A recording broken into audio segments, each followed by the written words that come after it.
recap. Part 1, how your brain works. Part 2, how your brain works under stress. Part 3, how you help your brain repair from chronic stress. This part. The bread and butter of most psychologists, the foundation of which we work off for most people, we start with something called safety and stabilisation. It's pretty much the equivalent of saying you got to put your brain in a wee sling like when you break your arm, allow it to rest up, but you also need to do your rehab, but for your brain.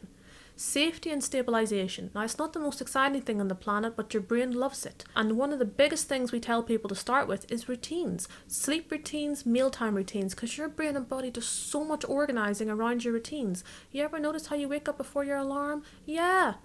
Stabilisation. Brains love it. Getting out for walks, all the stuff that you see, and there's loads of stuff online about regulation, helping your brain regulate, safety and stability. This is so good for your brain, and it's a real way to help your brain recover from chronic stress.